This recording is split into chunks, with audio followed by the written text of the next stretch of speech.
আসসালামু আলাইকুম রহমতুল্লাহি ওয়া বারাকাতুহু। আমাদের দেশের প্রচলিত সবচেয়ে বড় বড় শিরক যেগুলো, কয়েকটা শিরকের বর্ণনা দিব যেগুলোর কারণে অধিকাংশ ভাই বোন আমাদের ঈমান হারাচ্ছে, ঈমান নষ্ট হয়ে যাচ্ছে যেই শিরকগুলোর কারণে। এর মধ্যে উল্লেখযোগ্য একটা শিরক হলো আদ-দাহরিয়া। দাহরিয়া মানে প্রকৃতিবাদিতা, প্রকৃতিবাদ মানে সবকিছু প্রকৃতির নিয়মে হয়। এই শিরকে বিশাল সংখ্যক মুসলিম জড়িত।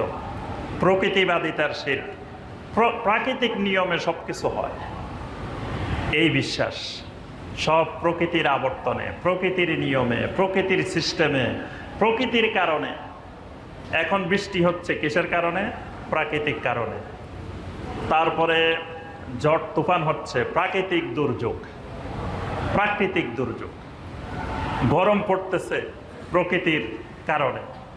মানুষ রোগাক্রান্ত হচ্ছে বেশি বেশি প্রকৃতির কারণে।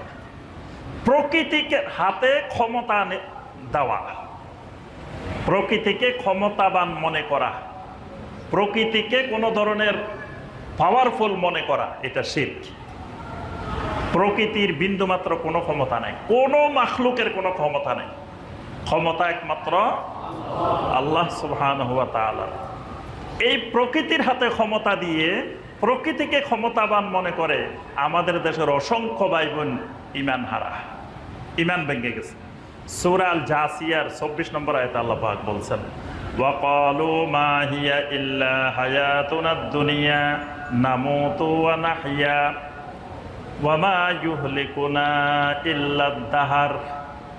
আল্লাহ রাব্বুল আলামিন বলেন, পৃথিবীতে এমন কিছু মানুষ আছে যারা বলে মা হিয়া ইল্লা হায়াতুনাদ দুনিয়া, এই দুনিয়ার জীবনটাই একমাত্র জীবন। নামুতু ওয়া নাহইয়া, প্রাকৃতিক নিয়মে মানুষ মরে আর জীবিত হয়। ওয়া মা ইউহলিকুনা ইল্লাদ দাহর, যুগের বিবর্তনে, যুগের আবর্তনে আমরাও একদিন হারিয়ে যাব। যুগের বিবর্তনে, যুগের আবর্তনে আমরাও হারিয়ে যাব, আমরাও চলে যাব। এটা মুশরিকদের কথা। কিন্তু আজকে দেখবেন মুসলিমেরাই কথা বলে একদিন যুগের আবর্তনে আমরাও হারিয়ে যাব, যুগের বিবর্তনে হারিয়ে যাব, যুগের পরিবর্তনে আমরা আজকে এরকম হয়েছি। যুগের ক্ষমতা, প্রকৃতির ক্ষমতা। এবং দেখবেন এই দেশে অসংখ্য মানুষ আছে এই মতবাদে বিশ্বাসী। খাও দাও ফুর্তি করো, দুনিয়াটা মস্ত বড়। এটা একটা মতবাদ, কুফরি মতবাদ, শিরকি মতবাদ। তারা দুনিয়াটাকে একমাত্র জীবন মনে করে, যে দুনিয়াতে যা করে নিতে পারো, দুনিয়াতে একদিন বেশি বেচলে এটাই লাভ।